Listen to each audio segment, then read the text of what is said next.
Pagi ni aku keluar saat jogging santai lah kata, taklah kulon sangat.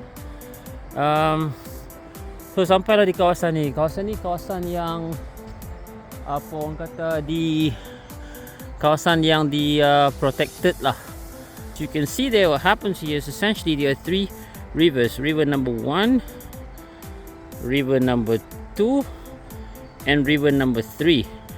So 3 rivers actually merge at this point. Those 3 rivers are river, I don't know which one is which one, I always get confused, but there's essentially number 1 is Limat, number 2 is Ara, and number 3 is Royce, and they come together and merge at this point.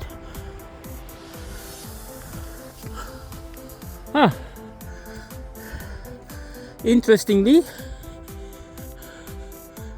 ada bridge dekat sini. Ini aku punya first time lalu bridge ni.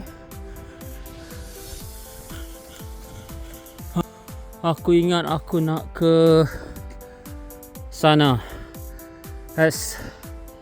Ada abandoned factory dekat situ, tapi sekarang dah jadi macam repurpose into ada kedai-kedai, small businesses. Massage pun ada, tak silap aku kat situ. Masalahnya macam mana nak ke sebelah sana. Anyway, kita cari here. These are the rules around this area. Okay, sekarang kita cari jalan ke sebelah sana.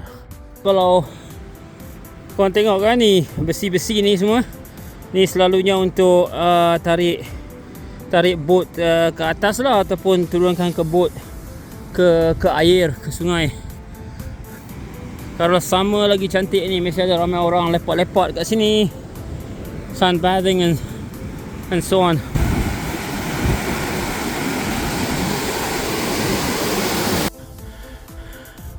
Unfortunately, tadi kita ada di sebelah sana, tidak ada direct crossing to this area, so kena pergi jog sampai hujung sana. Lepas tu ada bridge, cross over to this side and then come up to here. That's the abandoned factory that's now repurposed. Seems like we cannot go straight down here. We will need to go all the way there, and then there's a way down, I think. Let's go.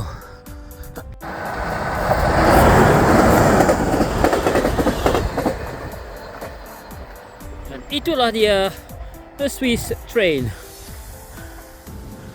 Kita dah sampai dekat factory ni. Apparently it is I think it's a cotton factory. And now you can see there's a number of businesses here. There's a framing business there. Most of art and courses in modern painting. Interesting. Photo design, creative solution, piano, bow and piano making, art academy, a number of studios, a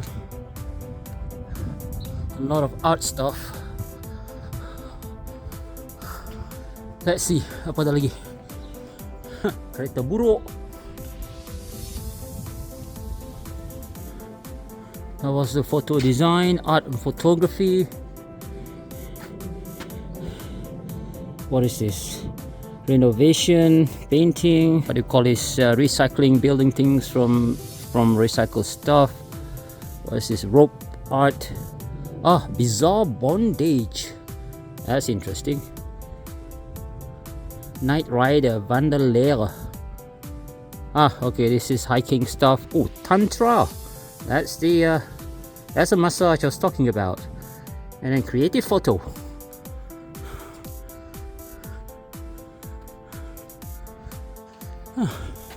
Interesting. Ada small tunnel kat sini. Above us, atas ni rail track. So kita lalu bawah rail track. bukit tadi kan, kita lalu ada train tu. Bawah tu.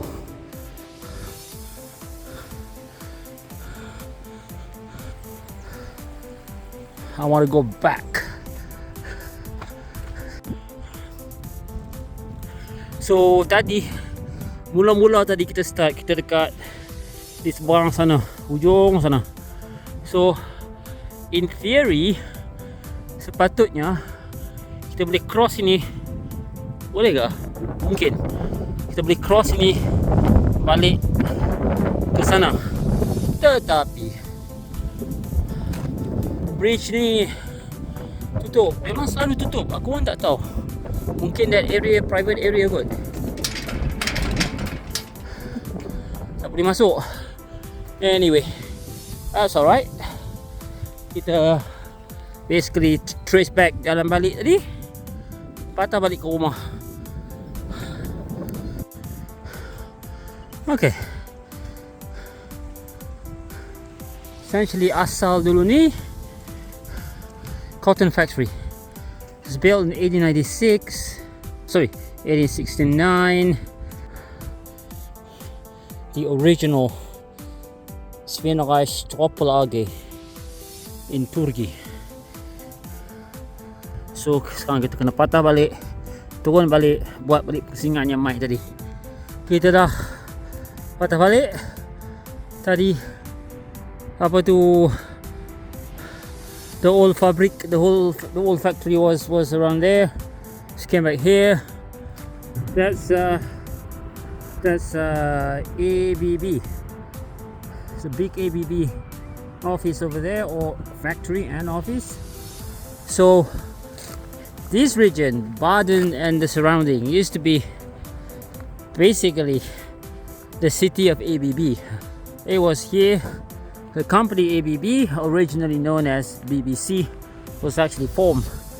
Don't ask me when, which is why you safeguard a presence of ABB over here. And of course, over the years, some part of ABB became Alstom, and then became GE, and then today even Hitachi is also here in this area. Let's get back up on the bridge, and then we will head home. Aku suka betul tengok ayam dekat rumah ni. Ayam. Oh, ayam.